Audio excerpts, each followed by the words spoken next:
Welcome to the Empty Netters podcast. Can you believe what this has become? There was a full 48 hours where I felt like I was like literally Superman. Jumbo loves playing Fortnite, so he gets on the sticks. Did TR show you the sauna cycle, or was that all No, I invented that. Almost a year now that I haven't taken a body check. That's kind of nice. Finished tonight with some chicken fingers and a few Guinnesses, ran into you guys, and that's where this pod came to life. Ice is ready, and we are back with another episode of the Empty Netters podcast, brought to you by BetMGM. I'm your host, Dan Tickle Me Powers. Redmond is on the sticks.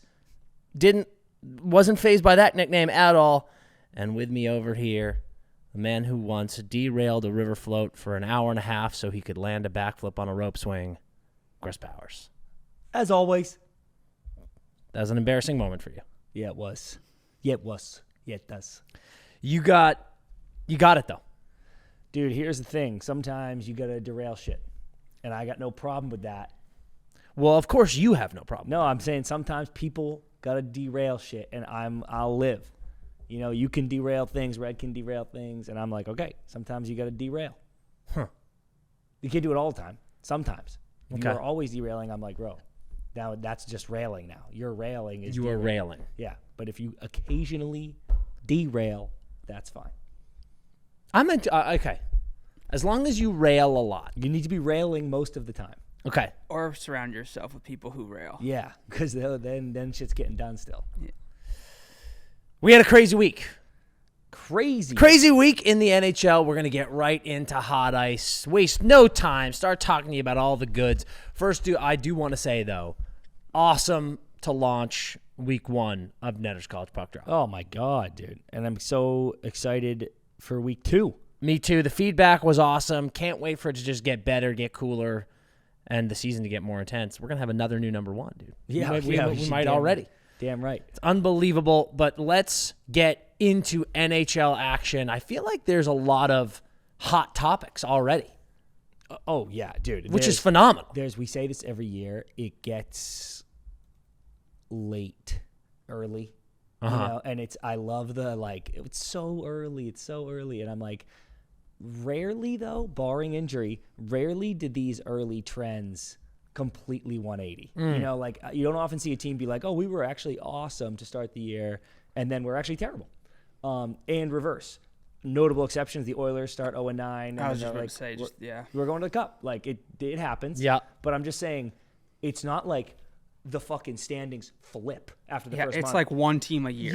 Yeah, right? It's not like, oh, my God, after the first 10 games, it was like this, but it's obviously going to switch this way. I'm like, no, if you're bad in the first 10 games, you're bad. You're bad, period. You're dead. Your whole season's over.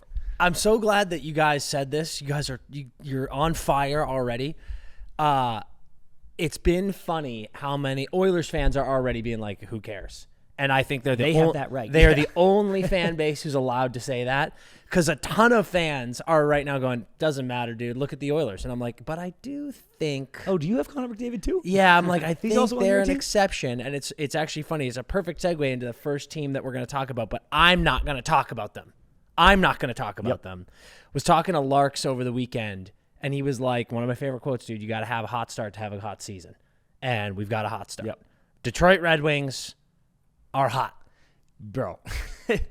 They are red hot. Cooking. After they got But we're not pumped. talking about it. They got pumped in that first game of the season, and everybody was like, dude, I put them on. I warned them. I went, you have 2 games. Your next 2 games need to be wins. Otherwise, you are on fraud watch. Because after all the talk about how the ship was going to get righted, and then the amazing, putting certain guys on waivers and giving opportunities to the youth, to the Utes. And it started bad. And I was like, 2 games, and now they've won 3 in a row. And I'm like, they've won 5 in a row. They've won. And I'm like, Leafs, here we go. They beat the Leafs, they beat the Panthers, they beat the Lightning, they beat the Oilers. And I know some of the Lightning have skidded a little bit, but that's a fucking hell of a resume right there. 5 straight, 5-1. I mean, and dude, here's the best part. +6 goal diff. Here's the best part. There's 2 best parts actually. 1, Dylan Larkin, 5 goals, 6 assists, 11 points in 6 games. That's third in the league. That's Captain America. That right is there. exactly what you need. What did I say, dude? I said, remember he said 4th line? I'll show you 4th line, you fucking fat pig. Buddy. I said that. And then he goes like this, suck me. Now he's started hot, dude. He's got Milan in the brain. He started hot, just like I said. Then I said, Gibson, 3 shutouts in October. Just kidding. Gibson stinks. But that's okay. So far, 2-1, 8.73 save percentage, 2.99 goals against. I also want to take this opportunity to say this. Someone in the comments the other day, when I'm talking about goalies, I'll do this a lot. Gibson, 8.73, 2.99. And someone in the comments goes, I can't believe this kid gives a 6-digit save percentage. And I'm like, bro.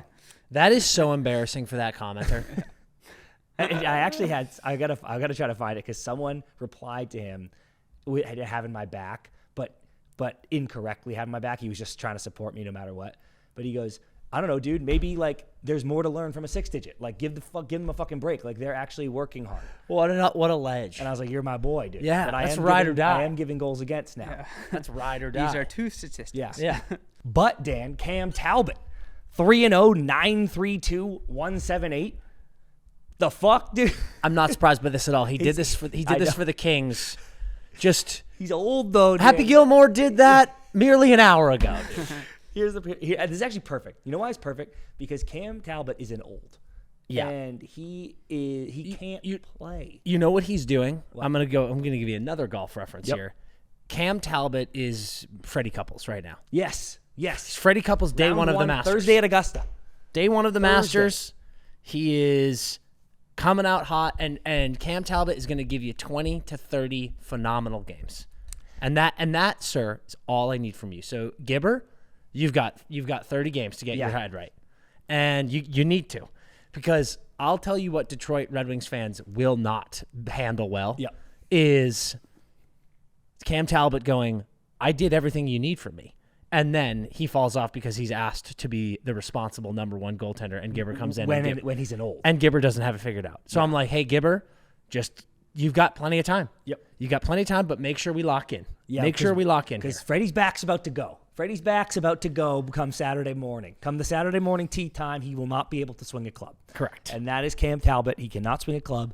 Gibson, we're good. We're 5-1. Look at us go. Look at Dylan. Look what he's doing. Yep. But I just need you to be ready.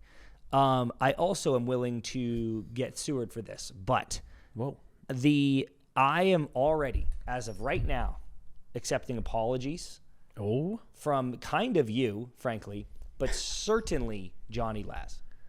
Because I went on my Red Wings rant and said they're finishing 4 seed and making playoffs. And Laz commented, incredible rant, still 6th in the Atlantic. Did you see he made a comment on it? On that post? Yeah. What did he say? He was like, what kind of an idiot would say this? So Thank he you. already apologized. Thank you, Johnny. I appreciate that. I am accepting apologies. I've received apology accepted. How dare you ask for an apology from me? This is my team. You went reverse jinx then? Because you also picked them to miss. You said, sadly, yes, missing playoffs. But I was like, that said, you hoped they would make it, but you were like, they will not make it. And I was like, this year, I know for a fact, faith is a fact. I am... And I knew for a fact that this was the playoff year. I said it, and no one else said it except for me. I am giving you that. Yep. But I was not like they're missing. I was like, the way I see things shaking down, they might miss, and I want that to not be the case. Yep. So I didn't put any evil out there. No. You would never evil them. You would never evil them. But I'll would, evil someone else. But you could pick them to miss, which you did. And luckily for the Red Wings, they have me, who knew via faith, via facts, that this was the playoff year. And if this all blows up, we'll replay this. Hey, no, you know what happens? And I'll eat it. If this all blows up, I will be there holding the door open to the infirmary, going, welcome. Yeah. I've been here for 3 years. Yep. It's tough. It was our time, Detroit. It was our time, and I knew it, and I knew it, and I knew it. And it's incredible. And I think, Dan, that they could... I can't tell you how good it feels to have you on the bandwagon. They could be top 3. I was pitching wild card. Shame on me, actually. Shame on me for pitching only wild card when it turns out they're the class of the Atlantic. It's really phenomenal. Larks is, top player in the league right now. Unbelievable. Emmett Finney, though, deserves. I mean, there's 3 rooks that are really special. Finney has 5 points, 2 goals, 3 assists in 6 games. We got Pelly with his first goal. Mm-hmm. We haven't seen MBN pop off yet. He will. And that is what I love. The team is doing really, really well. And we've got guys like Lucas Raymond's doing his thing.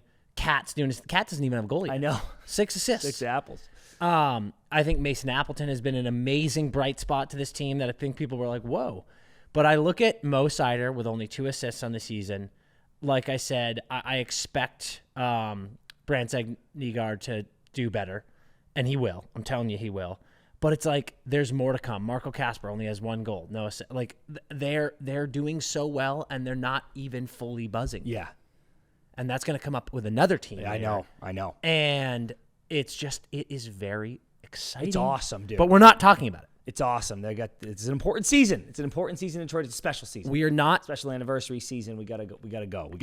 We are not talking about it, but I do think that there's a chance that the trash patch was a curse. Yep. There's a chance. And sometimes you need to do things to exorcise the demons. Yep.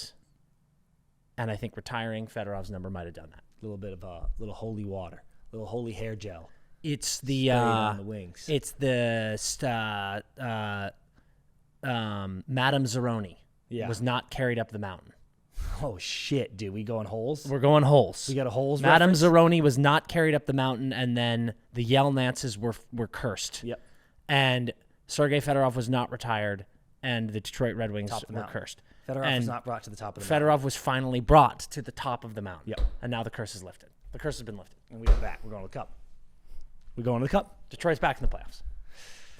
The other team that is not quite buzzing just yet, fully, and they are the only undefeated team in the NHL, the Carolina Hurricanes. The Carolina Hurricanes. Seth Jarvis scored an OT goal against the Los Angeles Kings and curled and popped himself right into the glass, gave a little bit of this, and who was literally standing right in front of him, but yours truly. Yeah. I was just like, oh my God. That's incredible. It was unbelievable. 6 goals in 5 games for Jarvie.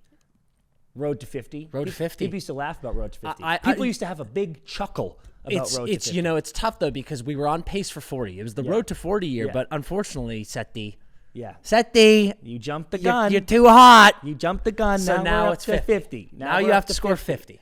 And unfortunately, he will do it. Unfortunately for the haters. Unfortunately for all the jokesters who thought we were jokesters saying road to 50, road to 40. But it turns out they are jokesters because he's about to do it. Is there anyone with a more, given the circumstances, impressive career than Taylor Hall? No. Well, Taylor it's Hall crazy. has been through, how many teams has Taylor Hall been on? Half of them. Right? Let's try to do Taylor it. Hall has been on the Oilers. Edmonton Oilers. He's been on the New Jersey Devils. He's been on the Arizona Coyotes. He's been on the Buffalo Sabres. He's been on the Boston Bruins. He's been on the Chicago Blackhawks. He's been on the Carolina Hurricanes. Is that I it? think that's it. Definitely been a journeyman since I think I did that in order. That's what I was trying to do, too. That was really good. I think you were out of order when the Sabres. No, I think the Sabres was right after, because that was when everyone was like, he's going to sign with Boston, and then he signed with Buffalo, and then he got traded to Boston for Anders Bjork. Oilers. Got it. Devils. Got it. Yotes. Got it. Sabres. Got it. Bees. Got it. Hawks. Got it. Kings. Got it. I did it in order. Yep. Unbelievable. And he's what, 32? 33? Yeah, hold second, same age. So, like, he's not even old. He's not an old yet. He's 33. And what I love about Halsey is Edmonton was supposed to be the guy. Mm-hmm. Went number 1 overall.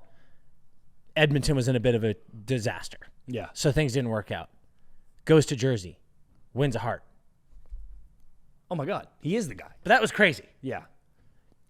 Goes to Arizona. Everyone knew it was a pit stop. Goes to Buffalo. Things don't work out because Buffalo's a disaster. Yeah. I say with all due respect. No. Goes to Boston. Phenomenal. Was phenomenal with Boston. Great in the playoffs. Boston fell short. So then he goes to Chicago. Things didn't work out. They were a bit of a disaster. Yeah. Is Taylor all stuck in a time loop? Yes. Goes to Carolina. Signs a great extension. Like, what a great extension. What a deal. They look great. And he just looks awesome on this team. 2 goals, 2 assists, 4 points in 5 games. Playing a very significant role. He looks young out there. He looks spry. He looks excited. It's unbelievable. Jarvie looking incredible.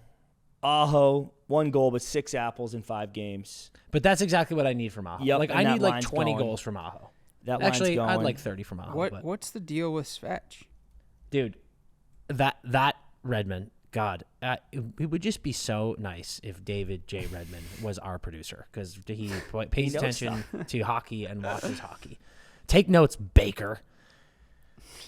If this team had everyone buzzing, and they do not, Svetch zeros.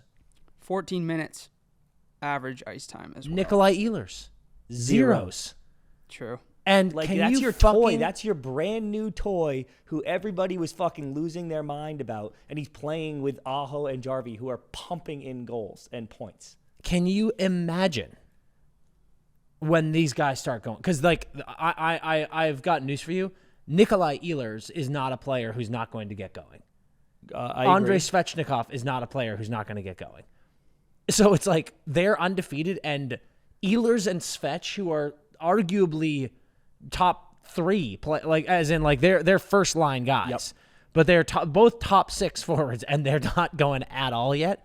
Like, holy hell, brother! And dude, Slavin, I'm gonna get sure I get this facts right. Yeah, only 2 games has like Yeah. a knee issue. Like there's like, oh, Slavin's knee is hurt, and I'm like, what happened? And they're like, we don't know. Yeah. So I'm like, I got a fucking Slavin knee injury. I have a ghost Ehlers. I have a ghost Svetch. Yeah.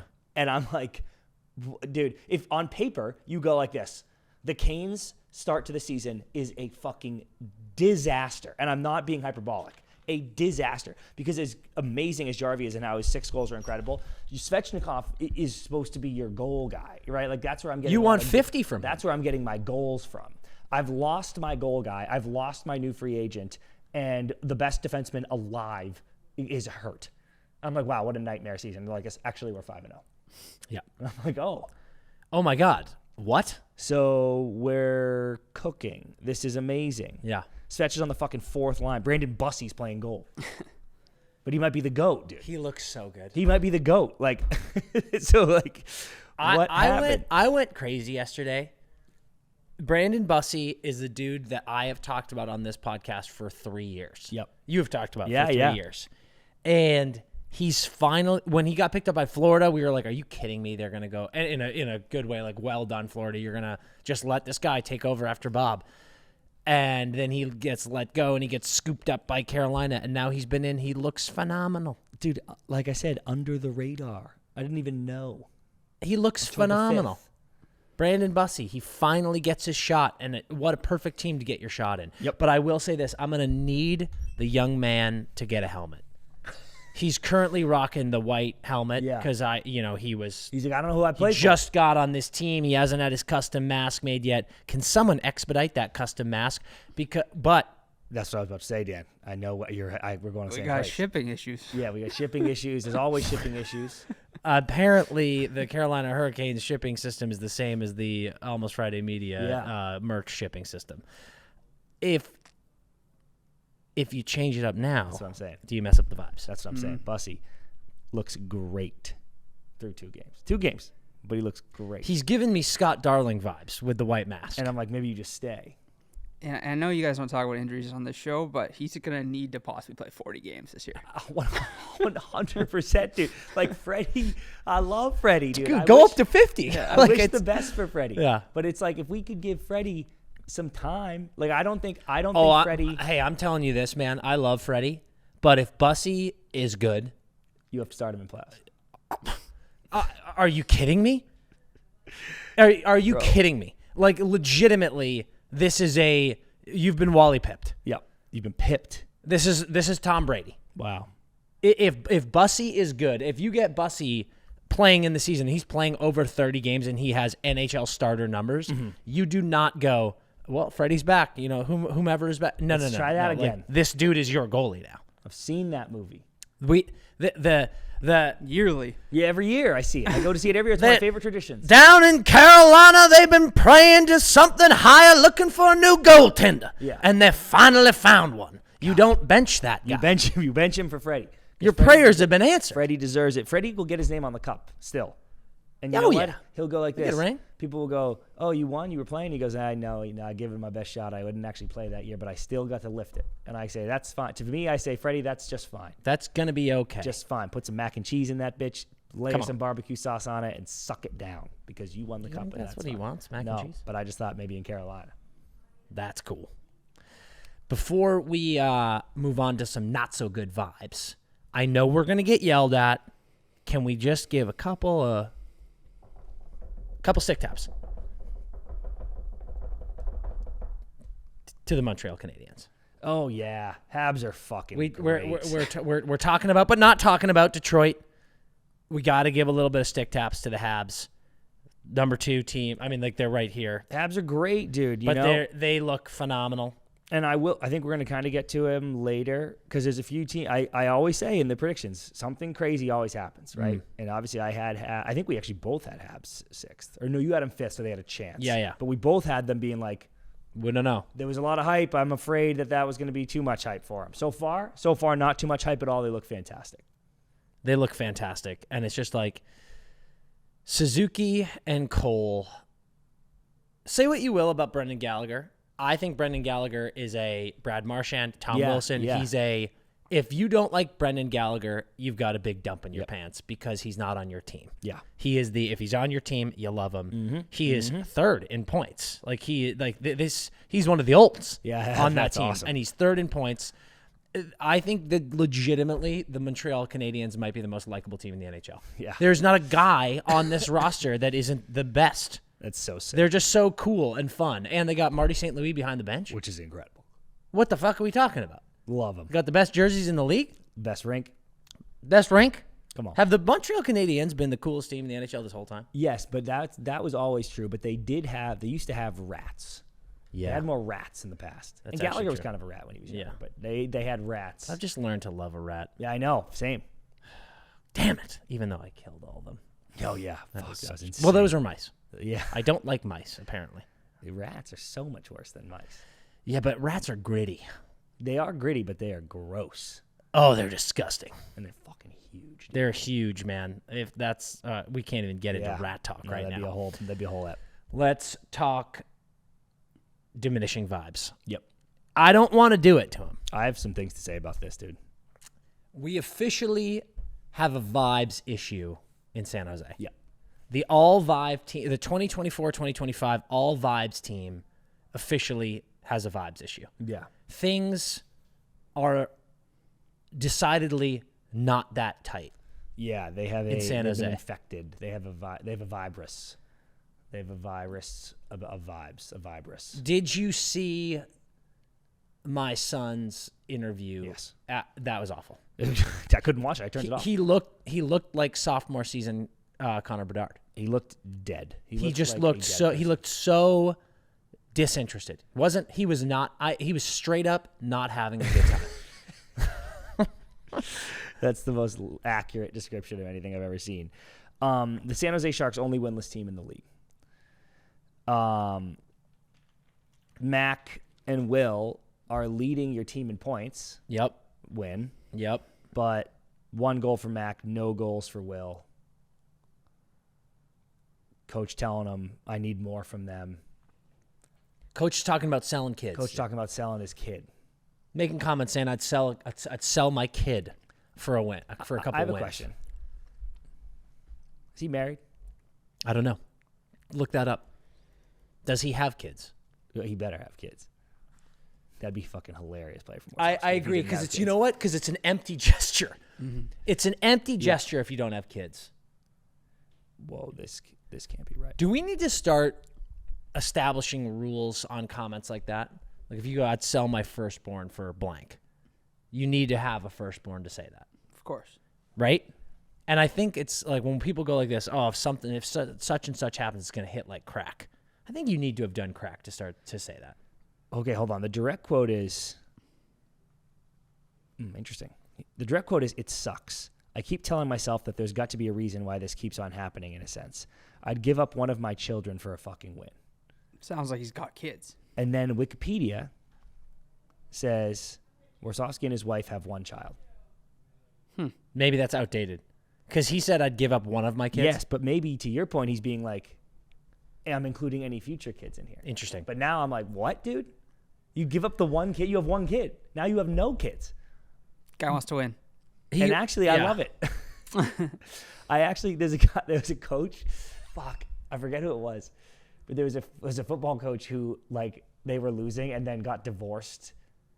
Asked for a divorce because they were losing. Like, he was like, I need to focus more on this. Like, we got to split up. You are actually hurting the football team. And I think maybe that's what he's saying here. I think Ryan's like, my kid, singular maybe, he's light of my life, but man, the bedtime stories, the feeding, like I got the pickups, I got so much shit to do. How am I supposed to scheme? How am I supposed to get Mac more goals if I'm feeding fucking applesauce to my kid? Get him out. Get rid of him. What do you think? Do you like it or it's too much? No, I love it. Yeah. I love it. Like I said, it's like, it's not an empty gesture. Yep. It's not an empty gesture. It's legit. And that you're putting real chips on the table. But here's my question. I don't think one win is a fair price for your child. I think he should have asked for more. I think I'd that's give up true. my kid to make playoffs this year. Okay, now we're having a negotiation. I might go as high as the cup for your child, but one win is selling low. I think that's selling low. I think his kid will see that and go, one win? Maybe like, dude, what does that even get you? One fucking win? Yeah, interesting. But who do they play next? Is tanking for McKenna too much? Like, is that too many of these young gun top players? I think about that all the time. Like, if you all of a sudden have Macklin, Will, Misa, and McKenna. It's too much. We're like, you're going to be in cap hell if these guys develop like you think. But at the same time, no, it's not too much, right? Because you can just trade one of them. I guess. Like, if you needed to. But hell. I thought that when it looked like the Hawks might get Mac, where I was like, "What? This is insane." But I mean, like, well, two's doable because like the Hawks got Taze and Kane and Sid and Gino. You know, it's like when the Oilers did this too, and then they traded all of them. Yeah, right. Yeah. So that's actually a good comp where it's like that kind of went to hell. And look at them now. Yeah, back-to-back couple losses. Only one puck. So Ryan will trade his child, his potentially one child, for a road win against the Islanders. Where does the kid go? Yeah, okay. So you make does the he trade. Go to the Islanders? Yeah. Like, does the team you vanquish acquire your kid? Or does he become an employee of the NHL? Yeah, he's just in the league. He's the league's problem now. I think he gets adopted by Schaefer. By the team mascot. Oh, okay. Let's see. New York Islanders. Yeah, what's his name? Is it a fisherman? Sparky the Dragon. You got to be fucking kidding me. Fuck.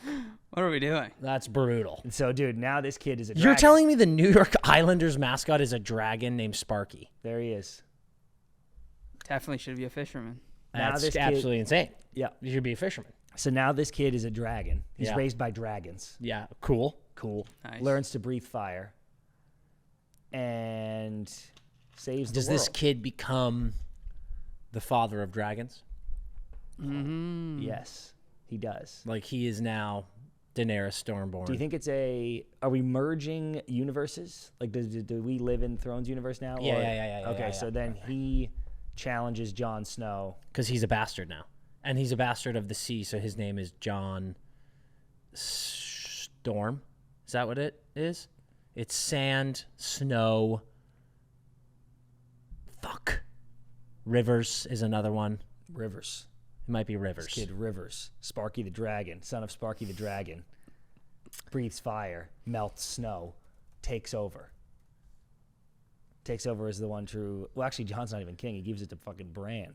Spoilers. Spoilers. 10 years late. Yeah. Spoilers. It's probably...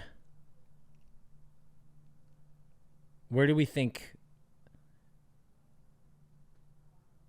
The Iron Islands must be the Islanders, right? Yeah, I think so. So his last name's Pike. Pike. His name's John Pike. John Pike, Sparky the Dragon's son.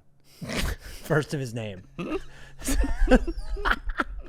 He's going to take over, dude. He's going to take over Long Island. Do you think he'll have... and he's going to come and kill the Sharks. Do you think Ryan will have regret when he hands his son... They beat the Islanders in overtime, and he hands his son to Sparky. Do you think he'll be like, fuck?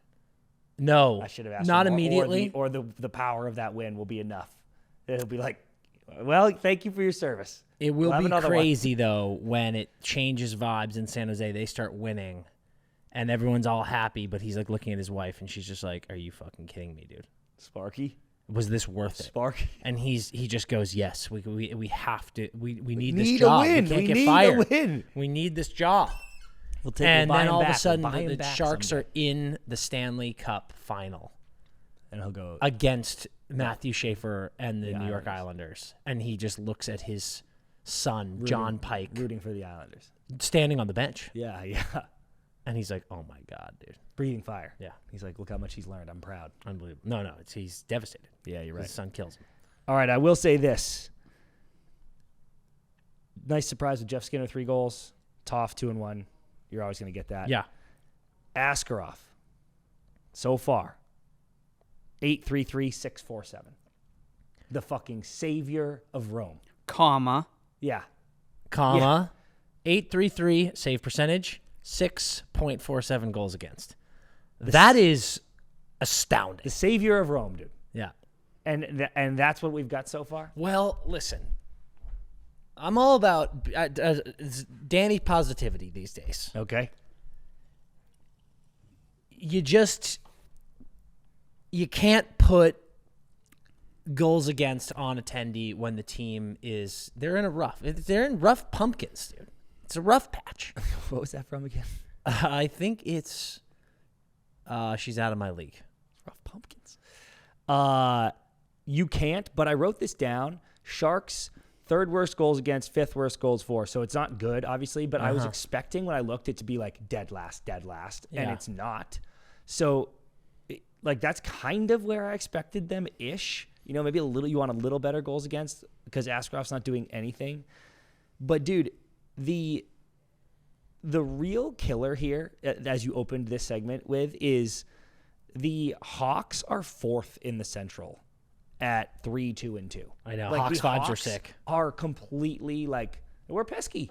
The Hawks are in the playoffs. They're a wild card team. They're 100% we're not an easy out anymore. They have a winning record. And I was like, the division previews are so hard. There's so many questions. The league is in such a good place of man, there's no rollover teams. Yeah. Literally walking into the previews, I was like, the only easy pick is Hawks 8th. They are horrible and will win 18 games in McKenna.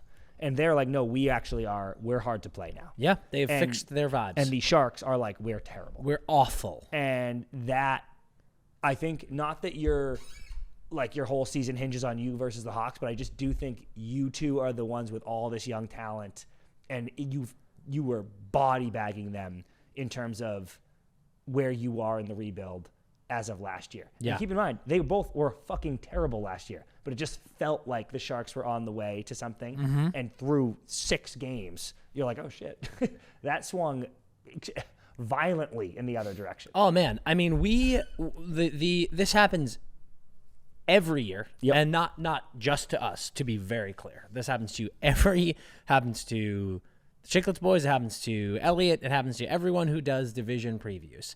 But it is truly hilarious how upside down everything is. Yeah. It's like the Atlantic right now is Detroit, Montreal, Toronto, Florida, Boston, Buffalo, Ottawa, Tampa.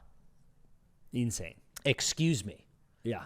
The Met is Carolina, Jersey, pretty normal. Pitt, Washington, New York, Philly, Columbus, Islanders. Central, Winnipeg and Utah. Winnipeg, Colorado, obviously. Utah is in playoffs. Chicago is right behind them in a wild card spot. Minnesota, dead last. As I told you.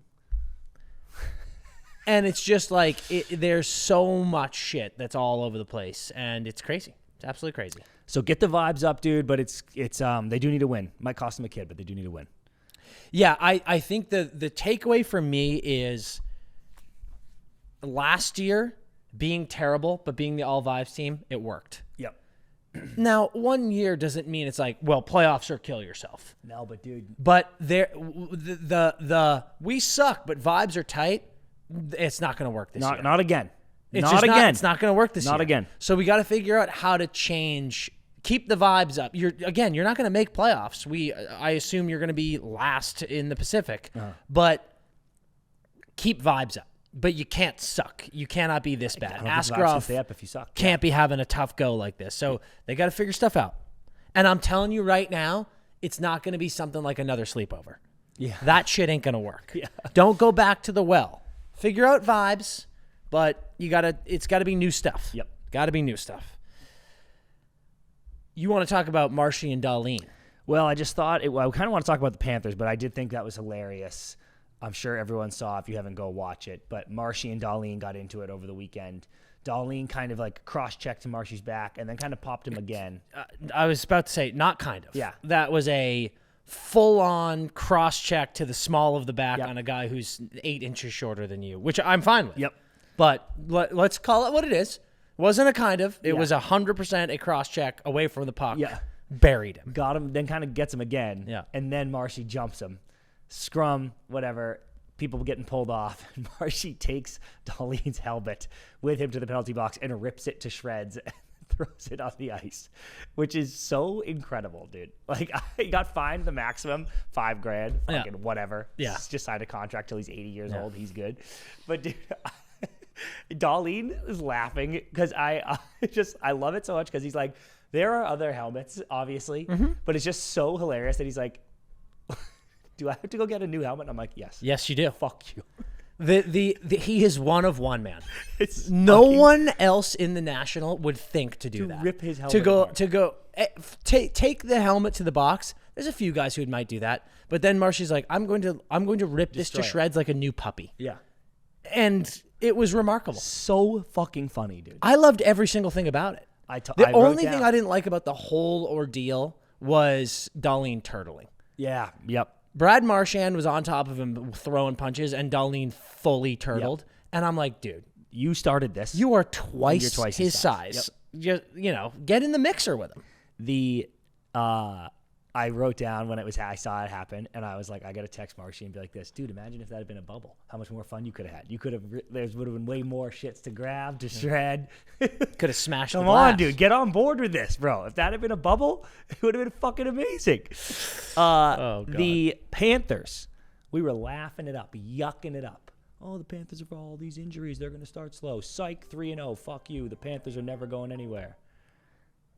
Look at them now. 4 straight L's, all on the road, but Flyers, Red Wings, Devils, Sabres, with goal totals of 2-1-1-0. Yeah. Not great. Caught up to him? Worried?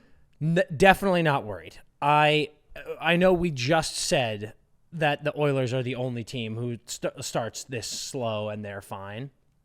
But I'm really not worried if I'm Florida. You're 3-4. Yep. Like I mean, they win 2 in a row and you're 5-4. Yep. And like you're like, oh, okay. But we're I fine. do think it will be kind of like this till Kachuk's back. I think the 3-0 start, I'm like, I was like, oh my God, the Panthers are so inevitable, they don't even care. And now I'm like, no, I think this is your life. I don't think that, but I mean, dude, they've got a lot of injuries. It's not not Barkov and Kachuk. Like, they have a ton of injuries now, and it's not great. Like, Mikkola just got hurt, and that is really, really bad. But, like, Kulikov is out, Mikkola's out, Nosik's out, Barkov's out, Kachuk is out. Combined with 3 years of a ton of hockey, I'm like, oh, my God. My big thing is, like, we saw Bob be a little slow last year. Oh, yeah. And he's been he's not playoff Bob. And we kind of knew he was not going to be playoff Bob, but when you have 5 important players out with injury and you don't really have playoff Bob, now I'm like, yeah, this is going to be a little bit tough. But at the same time, it's like Marshy has 6 points in 7 games. Lundell has 5 in 7. Erod's buzzing. I know. You know. But it's like, other than that, dude, like Reinhardt, it has 2 and 1. Forsling, 3 assists. Going all the way down here, Verhaeghe has 2 points. Ekblad only has 2 points. Benny only has 1 point. you're not getting anything. Yep.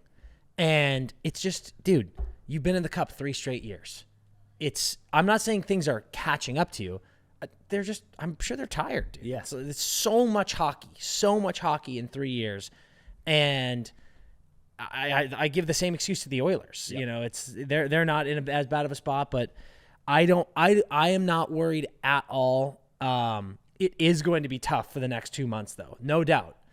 Nothing is, Larry Bird ain't walking through that door. Yeah. You know what I mean? Till December. So it's going to be gritty for the next 2 months, but I would be blown away if this team is sub 500. And listen, if through 20 games they are sub 500, then I am like, okay, no, it's just like, holy shit, after the new year, you better hope that things really turn. But I just don't think that's going to be the case. Me neither. Be sick if they had Bussy. That would be sick. You could just put in Brandon Bussy and let him waltz you to the playoffs by himself. True. All he needed was a shot. So not worried about the Panthers, but are you worried yet about a few other teams? Yeah, are you worried? We've got to start having conversations with some people. And I'll take a bow. Please. About the Minnesota Wild.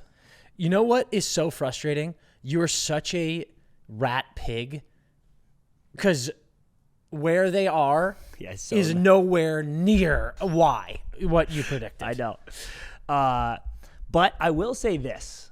Because right now they're last in the Central, but that's not. It's a fake last because they're tied with like everybody. Right? Yeah. Or actually no, I guess they do have the least amount of points, but it's like the team in fifth has 1 point more than them. Yeah. But I will say this: they've lost 3 straight: 5-1 to Dallas, 5-2 to the Caps, and 2-1 to the Flyers in OT, who are not good. Yeah, it's unacceptable loss. They've got Rangers and Devils on the road to close out this road trip. But the Devils are buzzing. Oh, dude, and the Rangers are great on the road. Yeah, and they just started getting people going. Yep. Yeah. I just want to say this: I'm not grave dancing on Minnesota that they're in 8th. They can easily pull this back, but I just think that they aren't as good as everyone thought, and I do feel right about that. Like I just like listen. This Wild team's exciting. They kept Krill. That's amazing. Gus is good. They extended Gus. All things happy in Minnesota. Boldy's fucking awesome. There's great players in the Wild. But I'm like, that's a tough division. I'm not sure that picking them to miss playoffs was the craziest thing ever said by anybody, which is how I was treated by people. They are absolutely horrendous at defense.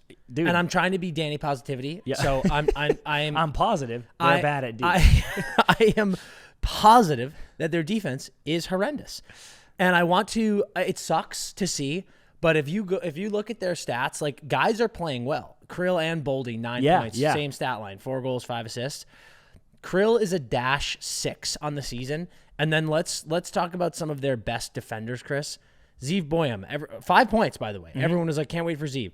-7. Mm-hmm. Let's go to Brodin, -4. Spurgeon, -6. Their like best players are just in a miserable way as far as how many goals are being given up when they are on the ice. And that is why they are where they are at. Like those losses that you just like they gave up 5 goals in back-to-back games. Like what are we doing, guys? So that when you ask am I worried, that feels like something that could get figured out. You have a good goaltender, and I think that these players are good at hockey. I think they're good at defense. Hopefully that's something that could get figured out. And when you have guys scoring, you know, Krill and Boldy are going. Rossi is just under a point per game. Zeev is great. Eric Sinek is pretty solid so far. I'm like, you could figure this shit out. It's not like they're not scoring. No one's going. But the D is playing so poorly. Yeah. It's like genuinely insane. Every time I turn on a game, they're just like, it's a slot machine. Yeah. Okay, we had mentioned this one in the previous ep, but the LA Kings lost to the Jets, lost to the Wild in a shootout, lost to the Penguins, lost to the Canes in OT after a nice comeback. You were there, Jarvie, right in your grill. Yeah. They're starting a 5-game road trip right now. Yeah. that weirdly feels like if you don't come out of that, like let's say you go 1-4 on that trip, now you're 11 games into the season and things are horrible. Yeah. I still feel confident about the Kings' room, but little leaky. I'm not in a panic. Yeah. I have a few things to say here. Not in a panic. Number one, shout out Kelly Cheeseman. Jeez. After 25 years, leaving the LA Kings, headed to the New York Islanders. Incredible. Absolutely crazy. You've lost to injury your Vezina caliber goaltender in Darcy Kemper, and you've lost your captain. Yep. Watching and you're currently 1-3-2. Yeah. Watching that game against the Canes, and you've got Kempe and Laugh taking draws. Yeah. I'm like, good God. Like, this team is desperate for center depth, and they lose Kopi immediately, and you're like, well, fucking, you're dead. He's going to be fine. He'll be back soon, so no panic there. So I am saying I'm not panicking because you've lost Kopi and Kemper. Those arguably, those are like the top two guys you can't lose in this season. Yeah. So that sucks. You play the only undefeated team in the league. Sure, you're at home, but like that was a great fight against Carolina after going down 0-2 early. So like they're a solid team. Kempe's playing great. Q is playing great. Fiala's playing great. That for me is those are your three most important forwards who need to play well. Yeah. They are all playing great. Drew's playing great. He looks so fresh. Fantastic. Immediately, the part of this team that over the summer we were like, how in the world is that the roster moves that you've made? How is this the defensive core that you're putting together? That is the biggest issue, like instantly. Yep. Third pair D is a fucking nightmare for the Kings. And it's a nightmare every night. Yeah. So everyone going, Ken Holland, he's got a plan. There's a master plan intact. He's going to make these trades. He's going to do this. He's going to do that. I worry that Ken Holland. This was the plan. Oh, dude. And I'm like, oh, whoa. I worry that is fucking copium straight to the veins. Yep. It's genuinely people going, no, there must be something in the works. And there is nothing in the works. Now, prove me wrong. But I am very, very worried that it's like, nope, you made some insane moves and it's fucking bad. Yeah. I also think there is a man named Peter DeBoer who is without a job, and that Kings head coaching job looks very attractive to him for a lot of reasons. It looks very attractive for Ken Holland if something has to be done. I said that preseason. Remember, I was like, I don't want this, whatever. But I was just like, if that goes, just with the nature of Kopi and what's happened with the Kings last few years, it just felt like one of those tenuous seats where you're like, with what happened with Jim against the Oilers. I mean, like there were people being like, he'll get fired for this. Yeah. And I'm glad he didn't, because I feel as though that would have been too knee jerky. Yep. And it sucks, right? A coach doesn't determine the roster. No. But, again, I am not panicking in LA. I think this team's has historically been good on the road. So big road trip coming up here. Let's see what you can do. But you are worried. So, yes, worried. Another 1-3-2 team who we also mentioned before, the Lightning. Their only win is against the Bruins. Since then, they've lost to the Caps in OT, the Wings in OT, and the Blue Jackets, who have also not started that great. Yeah. We had said not worried before. I'll even go as far as not worried still. Oh, I'm worried. Okay. I said on Hockey Talk yesterday, someone was like, do the Lightning suck? And it was so funny. They were playing the Sens, and I tweeted they had like the 3 power play goals immediately. Yeah. And I was like, Jesus, Bolts are a wagon. And then Sens came back and won 5-3 or something. And I was like, Sens are a wagon. It is so funny now looking at this team when I was like, they're a fucking wagon. They're dead last in the Atlantic. 1-3-2. And you want to pull up your 6-digit Vasi numbers. Those don't look great. And I'm officially worried about this team. Like Hagel, our boy, 1 assist in 6 games. That's a dude I expected to have 40 tucks. Dude, I told my boy Matt to hammer him in fantasy, and he didn't. He said I went the other way, and I was like, oh, wow, that's crazy. And then now I'm like, good job. You're better at that than me. Cooch, 1 assist, 2 goals, but 1 assist and a -8 in 4 games. And like Cooch has like missed some time. Braden Point, -8. Like, that is insane. Dude, like they look terrible. But I was saying in Hockey Talk, I was like, this is the biggest head scratcher in the world to me. Like, I literally picked this team to finish first for a couple of reasons, not because I thought they were going to be the biggest wagon, just situationally. I was like, I think they've got a great opportunity to finish first. They are dead last through 6 games. Laz and I had them in the cup. And man, we talked about the Oilers being the one team that has the excuse of slow starts. Someone in the DMs last night during Hockey Talk slid in and was like, dude, so much hockey for these. And I was like, wrong. Yeah. Fucking incorrect, wrong. The Tampa Bay Lightning do not have this so much hockey excuse. If you want to give that excuse to Hedman and Vassy, sure, maybe. But they got rinsed in the first round last year. And then what, second round the year before? Yeah. Maybe. God, maybe even first. But like, they do not. Did they lose to Toronto? Yes. Yes. Yeah. First round. I think so. So back-to-back first-round exits for Tampa. You do not have a too much hockey excuse. Sorry. Yep. You do not have that excuse. Do you think you're in need new voice territory? Dude, that's what's the Red? craziest thing, because that was swirling at the end of last year, and I was like, that's insane. Like, It's like nothing against Cooper at all. It's just like a Yep. time thing. No, he's an amazing coach, Yeah. but I completely agree. And I said it would be fucking mental. But it is. We just see it everywhere. Like, it is a time thing sometimes. Yep. Sometimes it's just like, Too comfy. yeah. if someone's there, they're too comfy. And obviously, how long has he been with Tampa? So yeah, it's probably 6, 7 years. I mean, that might be so more, fucking maybe. wrong. It might be like way more. Could be like 10. I don't know. But you're right. Like, inevitably, you're going to have player shuffle there. And that is what changes. And that is where it's like, oh, yeah, maybe you need to mix things up. But I don't know if that's going to happen. But if you are... Cooper became the head coach in 2013.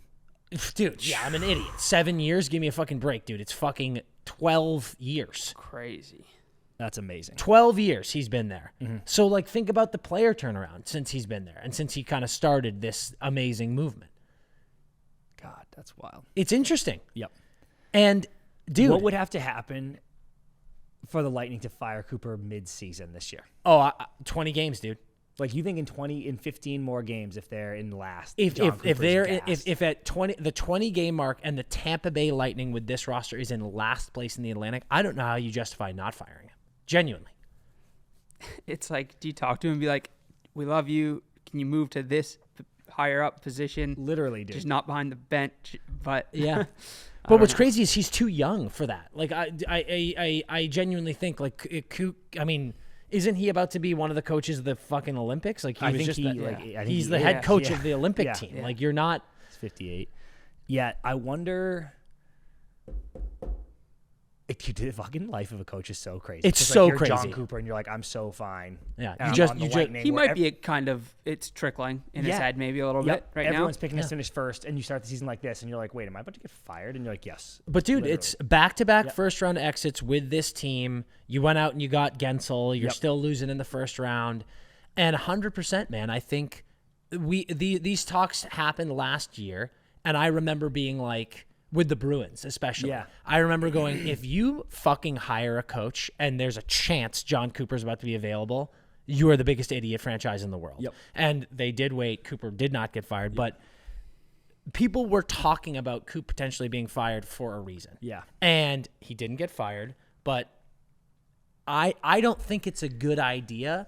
But to your point, Red, if you get 20 games in with this roster, and you are if you're in 6th, 7th, 8th through 20 in the Atlantic, it's definitely on the table. I'm not saying I definitely would. Like, it's one of those things where you go, are you honestly about to let John Cooper go?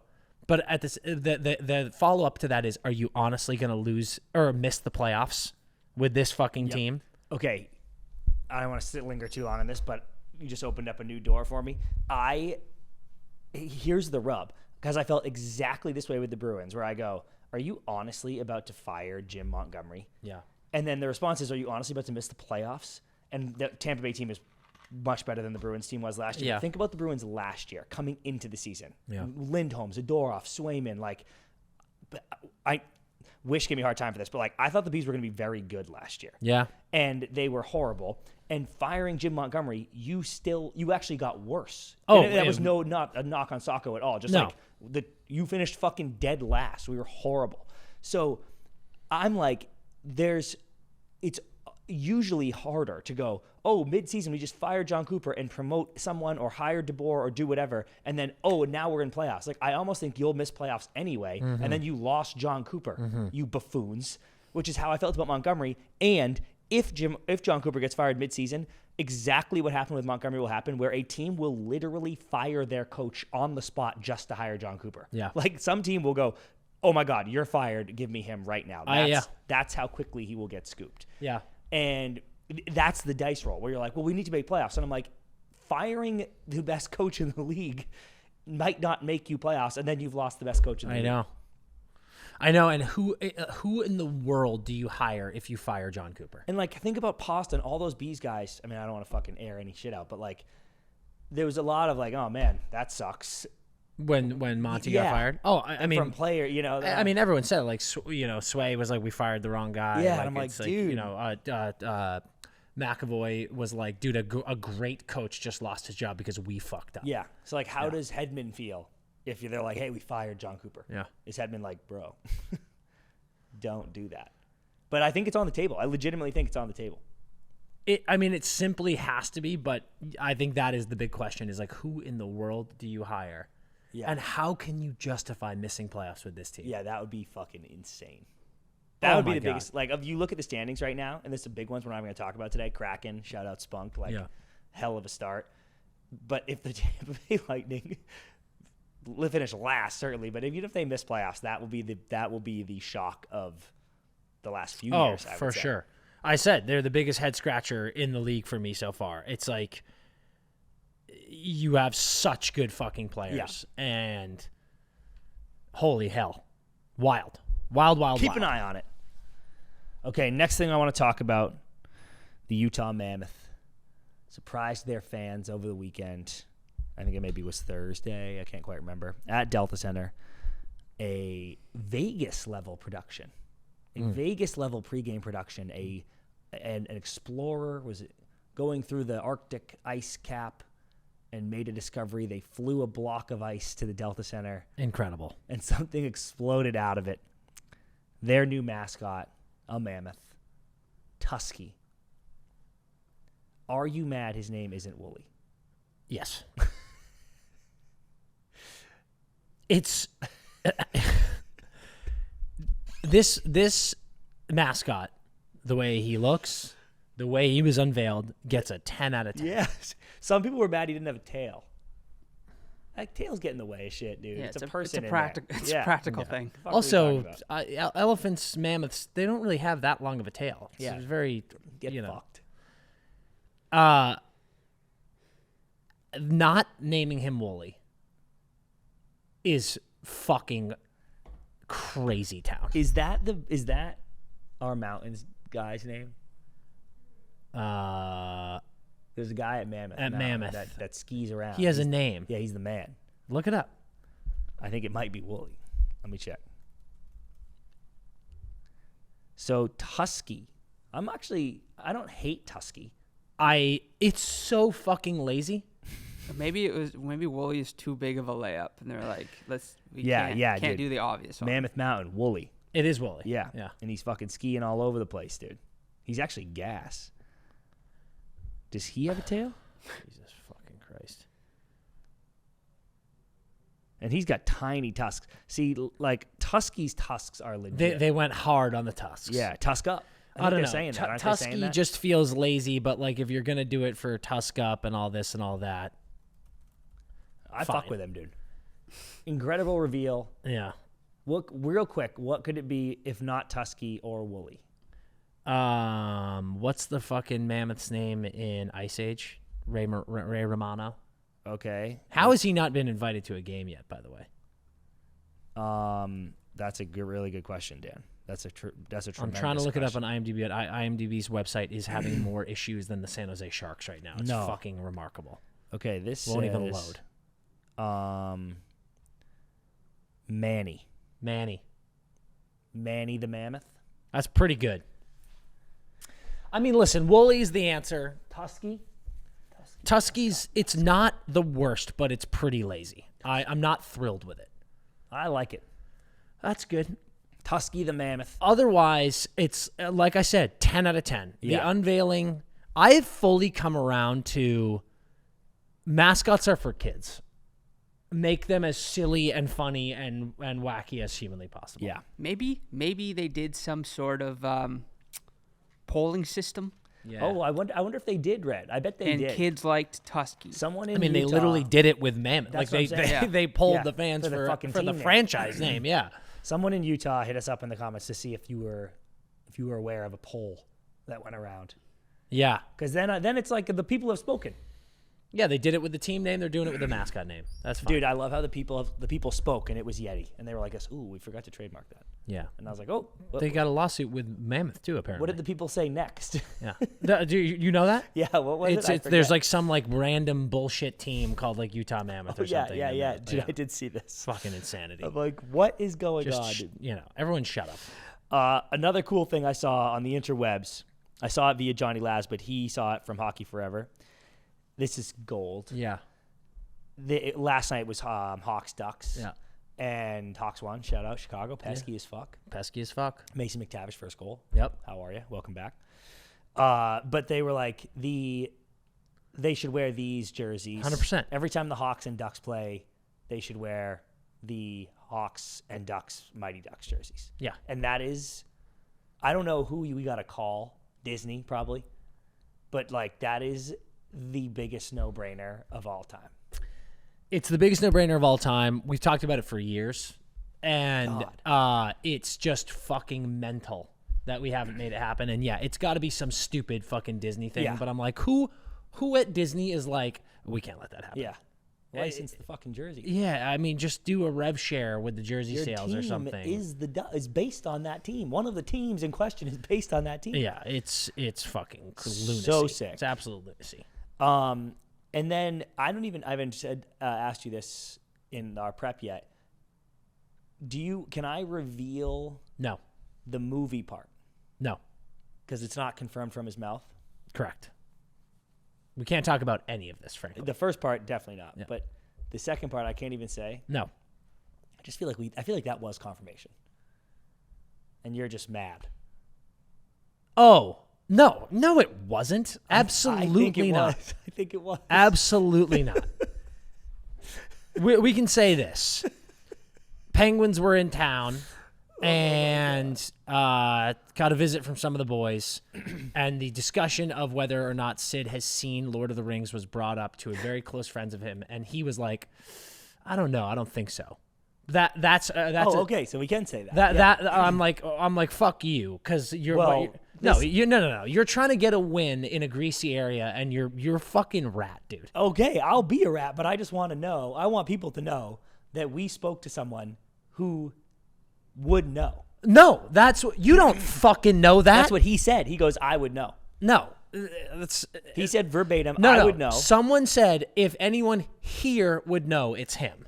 And he says, And we asked that him. guy said, "I would be extremely surprised if somehow at all what he said. slipped it past me."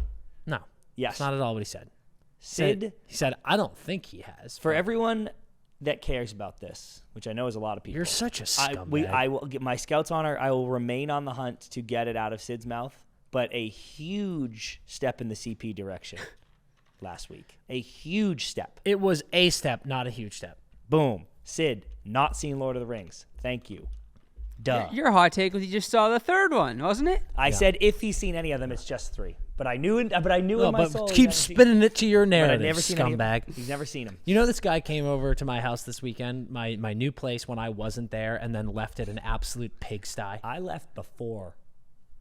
You're I wasn't even the last person. You're a You think I scumbag. would do that? You're a You think I left fucking yes. Lucy? I don't even Lucy. That part, no. But before we go to an ad break, we do just want to shine a light on. We should have done this when we were talking about Florida. Florida headed to Boston, first game of the season, first time Marshy returning to Boston. Tonight when you're listening to this. Oh, yeah, it's Tonight. happening. Yeah. Yep.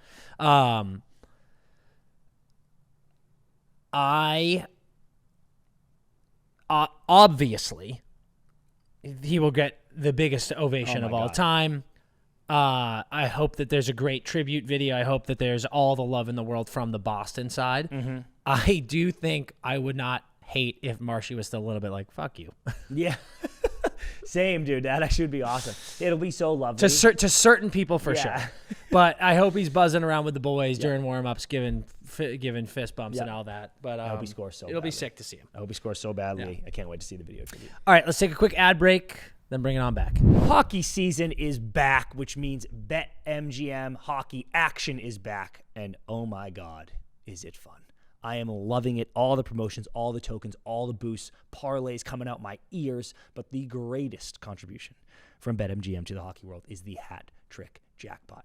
What you do is you bet on an anytime goal score. And if that person scores, congratulations. Bang, you won your bet. Here's some money. But if that person scores 3 or more goals, you get your share of 10 G's in bonus bets. Hat trick's been popping off to start this season. There's literally been like 4 hat tricks already, 4 or 5 hat tricks already. So just bet on an anytime goal score, and with the hat trick jackpot, you can get up to 10 G's in bonus bets. So what you do is you download the BetMGM app, use promo code NETTERS, that's NETTERS, and then you start playing, and you can do stuff like hat trick jackpot. In fact, you can get up to $1,500 in bonus bets if your first bet loses. So you are laughing all the way to the bank, my friend. Use that promo code NETTERS on the BetMGM app right now. Welcome back to the Empty Netters podcast. And I've got a question for both of you guys. I saw somebody on the Wings, I think. Maybe the Hawks. Somebody on the Wings scored and did the 6-7, Sally. Did you see that the other day? Yeah. Was it Frank? Oh, maybe it was Frank. I don't know. But someone like hit the 6-7. I was like, oh, that was funny. And then I saw like something else happen with 6-7, and then I was like, what is 6-7? Yeah. Like, I know it's a thing and I know the dance and whatever, but I was like, oh, I think I like missed the origin. Usually I'm well aware of the origin stories of these things, but I was like, I think I actually missed this. So I, like a boomer, looked it up. I'm not gonna lie. This what is you the gotta first. This is the first time I've felt old, Dude. I was like, "What is this?" Yeah. So the first hit, like what it reads online, which is fucking hilarious, is 6-7 is a nonsensical phrase that has become a viral slang term among teens. Like, literally, it doesn't mean anything. That's not true. Yes, Isn't it it is. from a rap song? Yeah, well, it's from a rap song from the Philadelphia rapper Skrilla. But Dan, it was intended to have no specific meaning. He almost didn't even release this song, and it just in the song, occasionally he goes like a 6-7. But doesn't he like do a thing? Not really. The couple times in the music videos, people are going like this, but not even while 6-7 is being said. I've watched the video over and over. So this really is just like a TikTok thing that got out of control. It literally means nothing, and there are some interpretations. It comes from the song, but and the rapper himself has said it has no meaning. Yeah. He goes, it doesn't mean anything. I'm not referring to anything. Then why does he say 6-7? And it's the possible meanings. 1, nonsensical. The most common understanding is this phrase. The point of this phrase is to be nonsensical. It's an inside joke that means nothing, and he was wondering if people would just start saying it. Some people say it means so-so or weighing my options. Some people speculate that it could refer to a height of a tall basketball player, because NBA players are tall and some of them are 6'7". It got really popular because people on the internet started making sick NBA player edits to this song because they were like, oh, this guy's 6'7". Melo Ball specifically. So there's South Park just came back, and the first episode of South Park, which is like on the pulse of the cultural zeitgeist, is everyone at class going like Butters is like 6-7ing everybody, and like Cartman's like, I don't, it's too funny, oh my god, like every character is just 6-7ing, and anytime someone says 6-7, like a teacher, the whole school's like 6-7, and which means it's killer. I don't know if you guys saw this video this past weekend at In-N-Out. Kids are packed inside of In-N-Out waiting for the guy to call order 6-7. Come on. And he's like, number 6-7, and the entire In-N-Out is like, oh, 6-7, losing their shit. Like literally, people are going to In-N-Out to hang just to be able to scream 6-7. They're not eating there. They're not doing anything else with their night. They just wait to hear the 6-7 call. My biggest boomer vibe is that I hate kids now. Yeah. Because listen, we did some dumb shit and like boring shit. Yep. But kids now, and I include fucking like Baker in this. Yeah. Like, I wish you were here, Baker, you fucking loser, Gen Z bitch.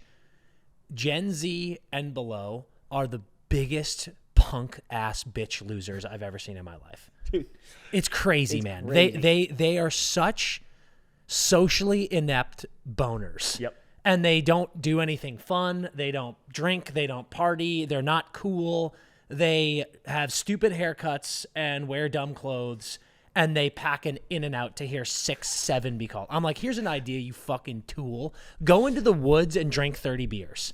Yeah. Oh, you, dude. You how hard is that? absolute narp. Yeah. It's crazy how fucking lame these kids are. I'm going to spend my weekend with all my little idiot friends to go into an In-N-Out to wait for a number to get called just so we can post a TikTok about it. You've got to be the lamest person I've ever heard in my entire life. Dude. That is crazy. Bro, so South Park making an episode. I'm like, yep, of course. It's in the zeitgeist. Make an episode about it. But to spend your time of your life to go to here's a sick idea, guys. God, if I were an adult in that fucking restaurant getting my food, I would have beat the shit out of every kid. Dude, and Dan, there's so much shit online. I would have grabbed a tray and mollywopped every kid in there. There's so much shit online. This is what scares me of parents Google asking for help on TikTok, being like, what is it? Like, why? What is my kid yelling? Like, I don't know why he's yelling it, when he's yelling it, because they can say it. The best part of it being nonsensical is they can say it literally anytime they want. Yeah. Like you say, you're like, hey, that's cool. Do you want chicken? And they're like 6-7, and I'm like, no, dude. To come to their defense, fucking with people, fucking with olds like me, that's cool. If you're just fucking, but doing the fucking In-N-Out, that's crazy, man. Go hang out with someone. I also saw a really funny TikTok that was like it was fake, obviously, but it was like a math teacher, and he's doing the problem on the board, and he's like, okay, so like, how do we solve this one? And it's like x equals, and it's about to be 69, and the teacher's like, oh no, and he's like 69, and like turns to the class, and they're just like don't react, and he's like, oh. Amazing. We matured. And then the next another piece of evidence that these kids are tools. Yeah. Like, you don't think 69 is cool? You don't think 69's funny anymore? What if I said 420 in front of you? You wouldn't laugh? You wouldn't laugh? You fucking pick bitch. the number 69. It's hilarious. God. And then the next question is 6-7, and the whole class loses. They're like literally jumping on tables, like 6-7. The teacher's like, dude, what happened? That honestly, that one I'm okay with. Like, it's if it comes up in class, at least you're in school. Yeah. But it's school. the In-N-Out story is making my brain hurt. I'm gonna Red. I'm gonna send you the link to the In-N-Out video. You got to put it in. 6-7.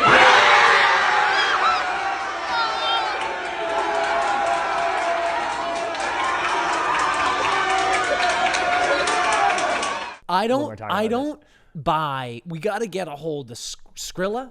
Yeah. Is his name? You Go said it. Birds. You go Birds. Do 6-7. You said it for a reason. 6-7.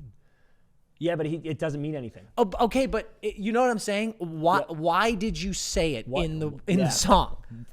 Why did you say that? Like, it's Yeah. Does he just randomly say it, or is it in a verse? Is it in a sentence? Bro, no, it's like randomly. Think about how many like ad libs rappers do, and none of them mean anything. This one just so happened. But that's you know what I mean. Like Fetty Wap does the like 1738. Yeah, that is Remy Martin. Yeah, there is no way it's nonsensical. Dan. That he just went 6-7. I think he literally just said 6-7 for no reason. I need him to say that. Yeah, He did. He said he goes. It means nothing. I know, but he keeps saying it means. I need him to get on a microphone and go, dude, my brain was just firing, and I just randomly said 6-7. I'll go, okay, but I need to hear that. Okay, here's my. I went through a weird, like, what has happened to the world moment. I mean, that just happened because, to me. dude, the 69 is the funniest number of all time. Dude. I actually Googled what are the funny numbers, and they were like they think Google thinks this has happened because we've only had 69 and 420. Can I tell for you so long? We need a new funny number. that I love that take by Google. Can I tell you guys a funny story about 69? Yeah. I had this chick over. Let me tell you a funny story about 69. And when I was really young, the first time I watched Billy Madison, there's a scene when he gets into the, I think it's third grade, Veronica Vaughn's classes. No, second grade, right? I think second. Well, he gets into Veronica Vaughn's class, and they begin reading from a book called, I believe it's My Sister Fanny. And when she says, all right, we're going to be reading My Sister Fanny, the whole class laughs. She's like, all right. And Billy's kind of like looking around because he's like, what's so like, funny? why is that funny? Yeah. And then she's like, all right, we'll begin on page 69. And then Billy goes, 69. Ha, ha, ha, ha, ha. And obviously no one laughs, and she stares daggers into him. When I was young. That was such a good joke. It's so good. When I was young, first of all, a children's book in a second grade class having 69 pages is preposterous. And starting there. Starting it. Like, did they take a break in My Sister Dude, Fanny? of course they did. It's a fucking 300-page book. I was so young, I did not know what 69 meant, and I interpreted that scene as Billy was just trying to fit in. Like, the whole class laughed about something. He didn't laugh. Now he's embarrassed. So he's like, I'm just going to laugh at the next thing that's said no matter what. And then I distinctly remember the next time I watched that movie after I had learned what 69 was, I was like, oh, that's gold. I did not get that joke That at is all. so funny. That story's so good. Oh, it's great. The 69 420 gold. Someone had wrote, it's like 5,800. No, 58,008 is a funny number. Why? Oh, because it's boobs. Yeah, boobs. You know, Upside you down. do the boobs. Do that in a In calculator. the calculator. And You I was always like, in the calculator. and I was like, that is The font of those numbers in the calculator. That's a good answer. That was classic comedy. So really, it's 69, 420, 58,008. Those Yeah. are our only funny numbers. Now 6, 7. So I was like, I hate the world. What are we doing? But now I'm like, we do need new funny numbers. Yeah. So now I'm back in on 6, 7. I do. I want to start 6, 7. I want to give PFT a shout out here. I was listening to Pardon My Take, and he was like, well, "How much of a fucking chump does the number 68 feel?" And it's a great point. Yeah, it's a great take. It's like now we got 6, 7. Now 69 has been goaded for a long Maybe time. 68's coming. Maybe Yager. Yeah. 68's just like. Oh, sitting okay. there. So here are my two things now to make it about hockey. I was either, because that's such a good idea, either we need to make our mission to make 6-8 a thing for hockey people, because 6-8 is the missing number, and it's like an iconic hockey number. We could play around with like 8 is a big thing around that, being like, oh, she ate when she had a sick outfit on. Yeah. Like we turned into, I was like, oh, 6-8. 6-8. And we're like, what did 6 eat? Yeah. That could be a fun thing. Okay, so maybe that. And then my other take was going to be, in hockey, seeds 1 through 3 automatically make playoffs, right? Seeds 4 and 5 can, because you can be a wild card. Ooh, 6 through 8 is out. And 8, you have a chance for the first overall. So 6, 7 are the worst possible finishing spots in hockey. If you're 6, 7, you're in hell. You're in purgatory hell. So I might make 6, 7. I'm going to start referring to teams as 6, 7. If you're like, how is this team? I'm like, dude, 6, 7. You suck, and 'Cause that I'm goes like, into the so-so thing. And you're not even bad enough to get McKenna. You know, like I'm it. like, oh shit, 6, dude. 7. That's I a like it. disaster. Like how the Wild this year, and I'm like, Purgatory, dude. You're 6, 7, dude. Yeah. So that actually might be my hockey swing. Okay. Until we solve 6, 8, I'm 6, 7. CP, I love that. 6, 7. The way 6, 7 in the hockey world is going to be if you are just one of these purgatory teams. Yes, dude. Dude, like No McKenna and no oh yeah, playoffs. like tell how are we feeling about the Flames are in a they might tough be 8. spot. Yeah, but it's like, how are you feeling about let's get the fucking Canucks 6, 7, dude. stuff for the Canucks. They're in playoffs right now. Yeah. But Canucks, that's how I feel. Canucks are great. That's how I feel. Yeah, no, I like that. That's a Okay. good take. Wow, 6, I love it. 7 changed the world. All right, we're going to try to figure out how to do 6, 7 more, but that might be the answer. Quick ad break. We'll come back with a Beer League Hotline. Time to talk about the best thing going on in the nicotine world right now, and that is Lucy. If you need scientifically crafted, always tobacco-free, clean nicotine, Lucy is taking care of you. They got all of the best flavors. They're hitting you with the milligrams from 4, 8 to 12, no matter what type of buzz you're feeling. If you want to relax, if you want to feel sharp, energized, sometimes you want to laser focus yourself in. That's me on the golf course. Lucy has got you covered. They got the pouches. They got the breakers. These things are unbelievable. Like I said, the flavors, wintergreen, unbelievable. Mint, unbelievable.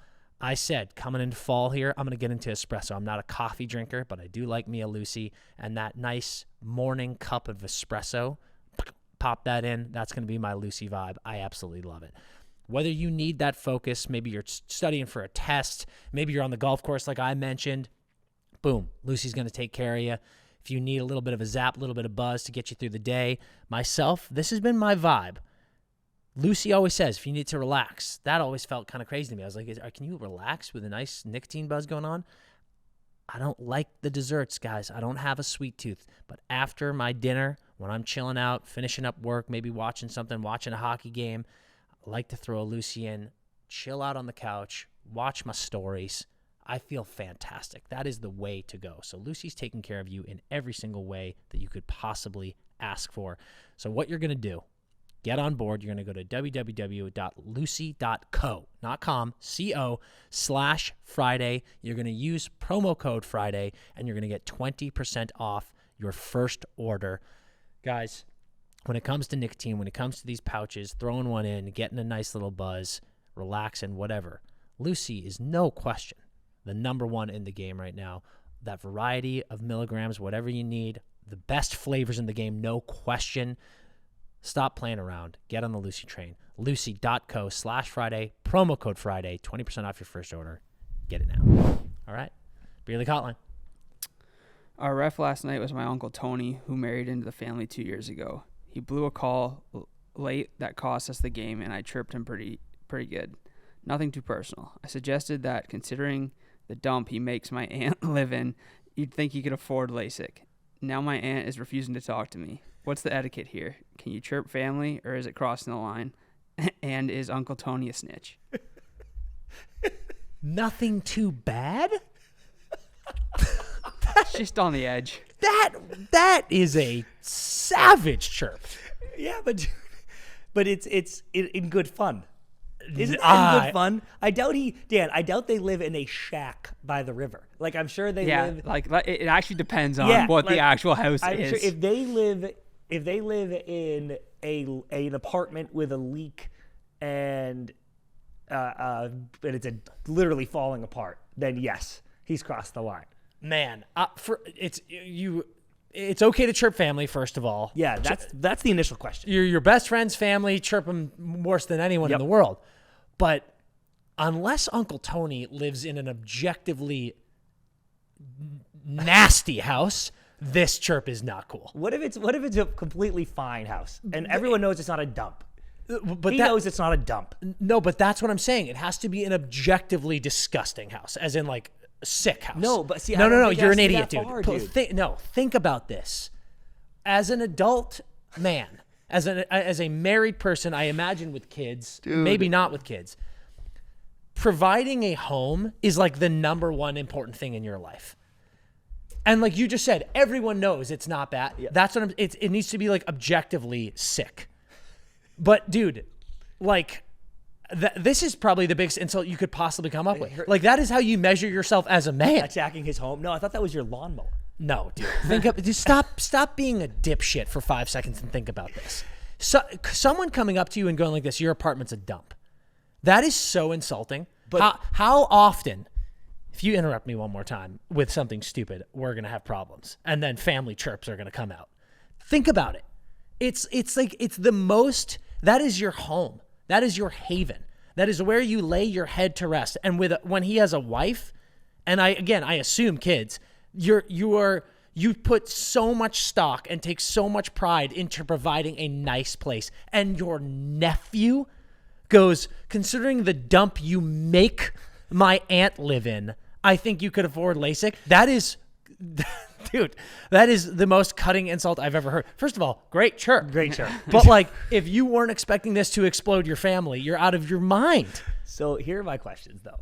If one of my boys, if I was in a completely fine apartment, not sick, but not a literal dump. If one of my boys, if we were out to brunch and I go, I'm not going to do the bottomless Mimos. Yeah. And one of my boys went like this, considering the dump you live in, I'm sure you can afford Mimos.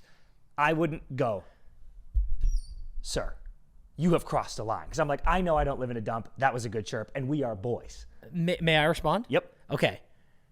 Couple of things. Number one, credit to you, because that would bother me. Because I take a lot of, I put a lot of effort into making sure my place is sick. And if someone chirped and was like, your place sucks, it would bother me. And now I wouldn't immediately lash out, but I'd be like, that was fucked up. My place is super nice. Yeah. That, I think, is a different situation because we're all just hanging out having memos, and it's just like someone being like, I'm going to throw out a friendly chirp. This is a hot situation. You were just given a penalty that you didn't think It's a bad call. that you don't think was a penalty. This isn't, oh, we're hanging out at brunch having some booze, friendly chirp. Dude, if you're a ref and someone is chirping you for a bad call, you know that they're actually pissed. Yeah. And we always talk about it. It's like, if you're actually pissed, you're saying some shit that you mean. I guess I don't know Yeah, how he's much had this in the tank for a while. Yes. Yeah. I guess I don't know how much of boys they are. He's also in-law. Like, it's not like it's his actual uncle. But again, I don't care, dude, because it's like, you are pissed, bro. You just got a penalty. Like, if you get a penalty that you don't think you should have got, you're not smiling, being like, oh yeah, I'm gonna chirp you, haha, this is all fun and games. If it's like a missed call, maybe, but getting a penalty, you're actually pissed. So Uncle Tony knows that he means that. Yep. I kind of read it too, like it was from the bench. Like someone else took the penalty, and he's giving it to Tony on the way by, and he's like, "Hey, Tony, fucking get your eyes fixed." I think either way, this is not a fun, happy-go-lucky scenario. And the scenario you just painted is kind of happy-go-lucky. Is Tony okay? So I still disagree with you, but I'll live in the world where like, hey, that was too mean. Should Tony have fucking sorted this with his nephew and not go running home to the aunt? Because he is a snitch. Why is he a snitch? So you're telling me he got home and he goes, you will not fucking believe what Dan said to me on the ice. Dude, this kid challenged his entire existence as a man. Yeah, so hit him. Go over and hit him in the face. Then you lose your job. You lose your... Also, I've got news for you. If you're fucking a beer league ref, you probably don't have a sick house. That's not necessarily true. Not necessarily. That's I said not probably. necessarily I true. said probably. And, dude, I think it stays on the ice. I think it stays on the ice. I think you can't go home and tell your wife. What can Uncle Tony the ref do? Not yell at him, dude. You're right. Don't lose your job. Like, you guys say stay on the ice. Like, what are you going to do? Two-hand him? What are you going to do? No. After the game, I go, that was fucked up, dude. I go, you can check. I know we're family. You can talk to me all you want, but don't say shit about my fucking house. I don't think he's a snitch. He's a snitch. I don't think he's a snitch because when you get married, you're allowed to tell your wife anything. When someone goes like this, don't fucking tell anyone this, not even your wife. You go like this, okay, and you tell your wife. If you want. Yeah. If you want. So he gets home and he goes, hey, baby, sorry I make you live in a dump, which has just been confirmed to me. No, by he Dan. goes, what is this kid's name?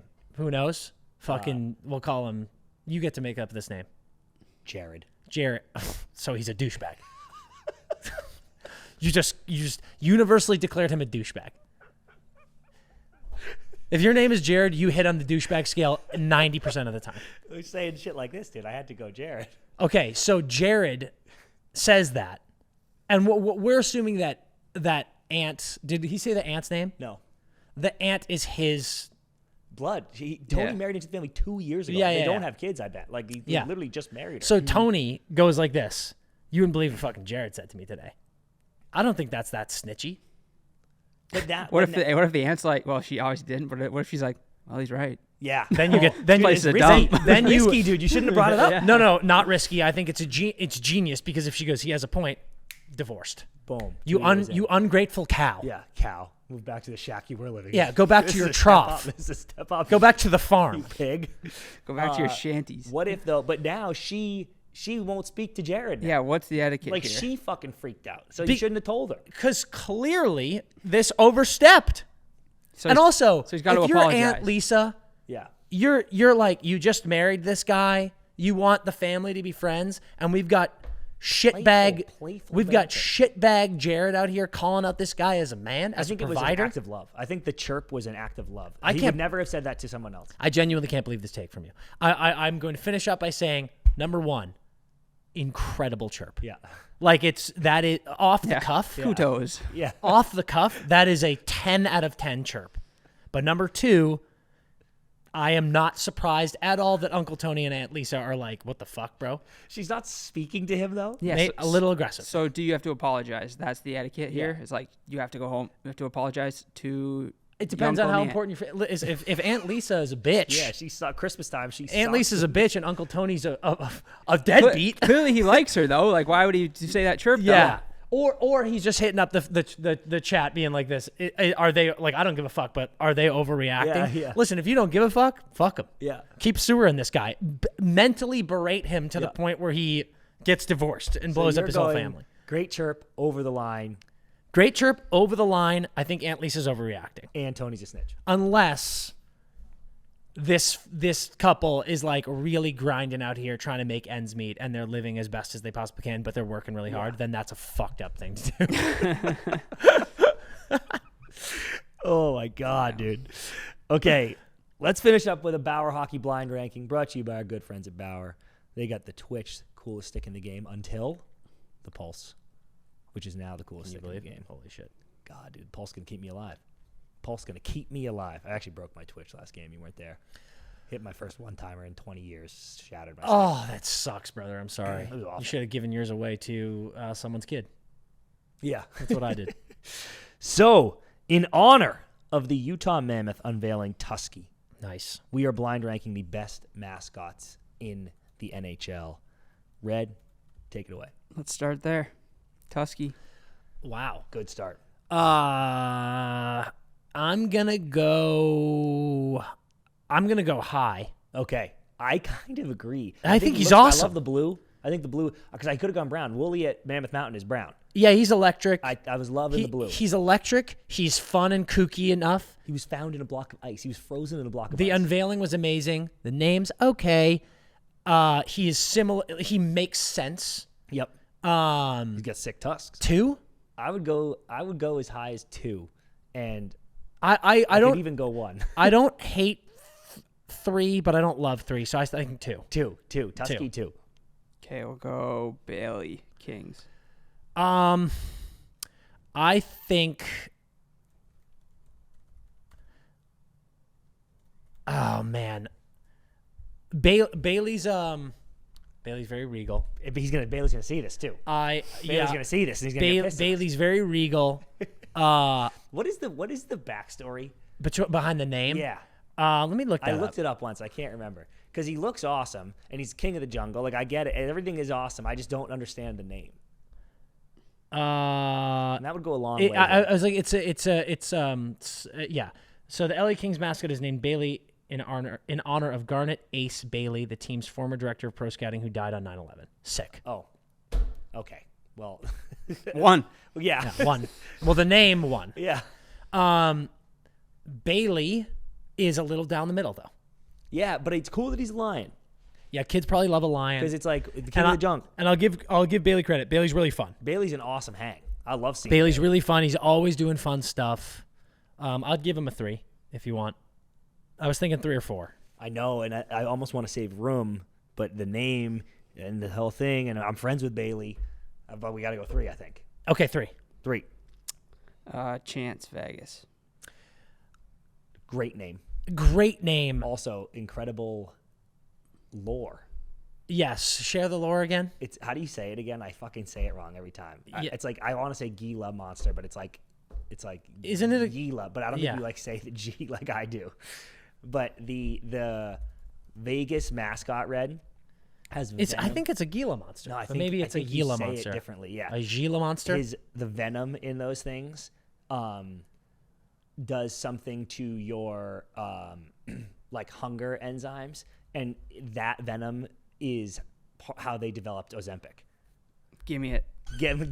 Chance, goated. Here's the fucking problem now, Dan. There's a couple that I feel like should probably be 1, like even over Tusky. Yeah. So I can't put him here, but now he feels like a hard done by 4. He's a hard done by 4. We probably should have done Bailey 4. Chance 4. Sick name. Yeah, I think Chance is pretty solid. Fuck.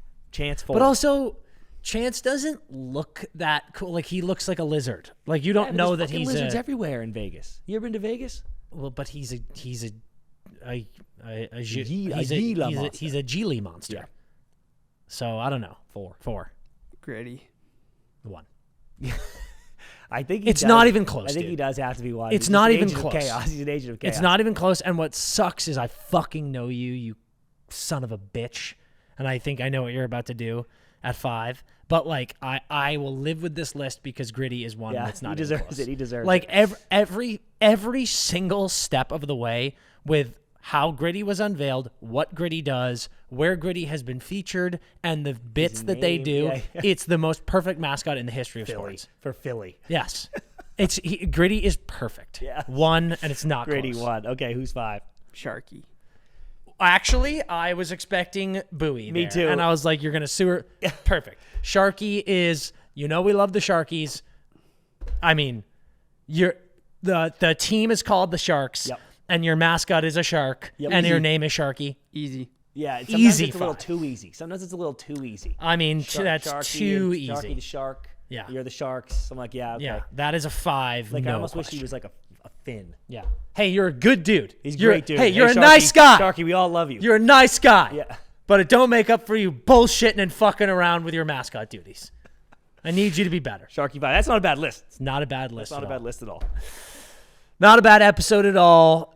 Some great 6-7 debate here. Unbelievable stuff. Make sure, folks, to tune in tomorrow, Wednesday, for Netter's College Puck Drop, episode 2. We'll see you later in the week for our Thursday episode. We've got a bunch of great stuff coming out. There's Wednesday new live. merch. We're going to be rocking the new merch all week. Come on. Enjoy hockey this week. We'll see you soon. Until then, Skate hard.